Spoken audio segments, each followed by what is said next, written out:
আকাশে মেঘের ভিড়, বাতাসে হালকা শীতলতা, মাটিতে ঝরে পড়া বৃষ্টির গন্ধ, আর গৃহে গৃহে শোনা যায় ওম নমঃ শিবায় মন্ত্র উচ্চারণের ধ্বনি। এই হলো শ্রাবণ মাস, শিব ভক্তদের কাছে বছরের সবচেয়ে পবিত্র সময়।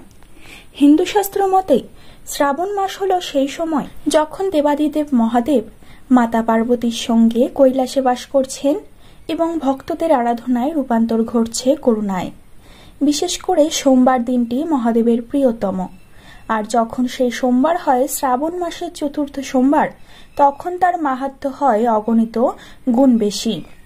কথিত আছে এই দিনে যে ভক্ত মন, বাক্য ও শরীর দিয়ে নিষ্ঠার সঙ্গে শিব পূজা করেন, তার জন্ম জন্মান্তরের পাপ ক্ষয় হয়, ভাগ্যে আসে নতুন অধ্যায় এবং অসম্ভব সম্ভব হয়ে ওঠে। বেদ, পুরাণ, শিব সংহিতা, স্কন্দ পুরাণ সব জায়গাতেই শ্রাবণ সোমবারের মাহাত্ম্যের বর্ণনা পাওয়া যায়।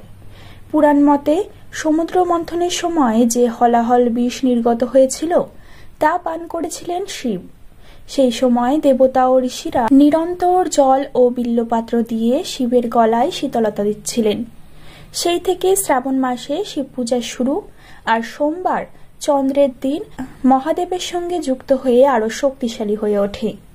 চতুর্থ সোমবার বিশেষ কারণ এটি এক প্রকার পূর্ণতার প্রতীক। প্রথম সোমবারে শুরু হয় শুদ্ধিকরণ, দ্বিতীয়তে শুরু হয় মনোকামনা পূরণের পথ, তৃতীয়তে ভাব ক্ষয়, আর চতুর্থ সোমবারে ভক্ত লাভ করেন আশীর্বাদের চূড়ান্ত বর্ষণ। চতুর্থ সোমবারের মাহাত্ম্য পূর্ণতার প্রতীক। শাস্ত্র মতে 4 সংখ্যাটি সমাপ্তি ও স্থায়িত্বের প্রতীক। চতুর্থ সোমবার মানে শিবের 4 দিক থেকে আশীর্বাদ, ধর্ম, অর্থ, কাম ও মোক্ষ, মনোকামনা সিদ্ধি।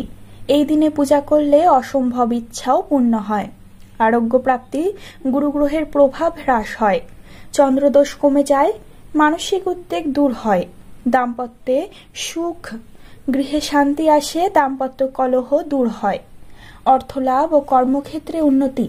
যারা চাকরি বা ব্যবসায় সমস্যায় আছেন তাদের জন্য এই দিন বিশেষ ফলদায়ক। আধ্যাত্মিক উন্নতি, অন্তরে ভক্তি বৃদ্ধি, ধ্যানের শক্তি বৃদ্ধি পায়। শুভ মুহূর্ত 11ই আগস্ট 2025 সোমবার। সাধারণ পঞ্জিকা অনুযায়ী এটি শিব নয় বরং ভাদ্রপদ মাসের কৃষ্ণপক্ষের দ্বিতীয়া তিথি। এই দিনে পুজো করার ক্ষেত্রে সঠিক সময় খুবই গুরুত্বপূর্ণ। অমৃত যোগ ভোর 6টা 58 মিনিট পর্যন্ত এবং পুনরায় 10টা 25 মিনিট থেকে 12টা 58 মিনিট পর্যন্ত।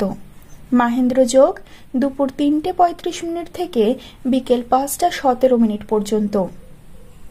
কি করবেন? ভোর 4টা থেকে 5টার মধ্যে উঠুন। স্নান করার আগে ওম নমঃ শিবায় 108 বার জপ করুন। গঙ্গা জল বা কাঁচা দুধ দিয়ে স্নান করলে পবিত্রতা বৃদ্ধি পায়। শিবলিঙ্গকে অভিষেক করুন। জল, দুধ, দই, মধু, ঘি ও গঙ্গা জল দিয়ে পঞ্চামৃত অভিষেক করুন। বিল্লপাত্র অবশ্যই দিন, 3টি পাতা একসঙ্গে, প্রতিটি পত্রে যেন ছিদ্র না থাকে।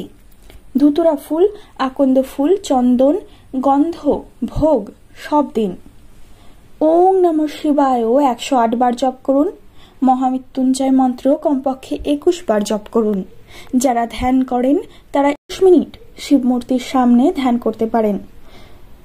উপবাস ও ভোগ, কেবল ফল, দুধ, গঙ্গা জল গ্রহণ করুন। ভোগে রাখুন দুধ, চিনি, মধু, নারকেল, গুড় বা পায়েস। দান ও সেবা, দরিদ্র ব্রাহ্মণ বা সন্ন্যাসীদের খাবার দিন। শিব মন্দিরে প্রদীপ, ধূপ ও ফুল দান করুন। গরুকে সবুজ ঘাস খাওয়ান। কি করবেন না? রাগ, ক্রোধ আর মিথ্যা কথা বলা।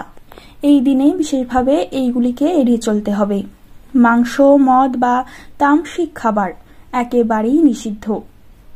স্নান পুজো করবেন না।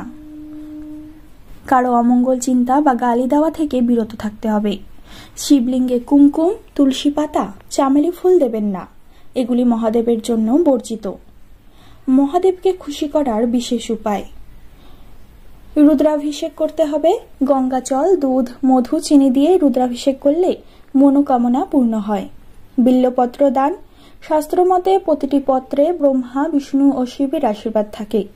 শিবচরিত্র পাঠ। শিবপুরাণ বা শিবতাণ্ডব স্তোত্র পাঠ করুন। শিব নাম লেখা এই দিনে 108 বার কাগজে ওম নমঃ শিবায় লিখলে অদ্ভুত ফল মেলে। বিবাহিত দম্পতি পূজা, স্বামী স্ত্রী একসঙ্গে পূজা করলে সংসারের শান্তি বৃদ্ধি পায়। শ্রাবণ মাসের চতুর্থ সোমবার এটি শুধু একটি পূজার দিন নয়, বরং ভক্তির এক মহোৎসব। এই দিনে আমরা যখন মন থেকে মহাদেবকে ডাক দিই, তখন তিনি কেবল আশীর্বাদই দেন না, আমাদের জীবনকেও পাল্টে দেন। তিনি ভোলানাথ, যিনি ভোলা মনে ভক্তদের ডাকে সাড়া দেন, শত্রুকে বন্ধু করেন, দুঃখকে আনন্দে পরিণত করেন। আপনি যদি জীবনের সংকট কাটিয়ে উঠতে চান, হৃদয়ের ভার লাঘব করতে চান, ভাগ্যের দরজা খুলতে চান, তাহলে এই চতুর্থ সোমবার মহাদেবের শরণ নিন।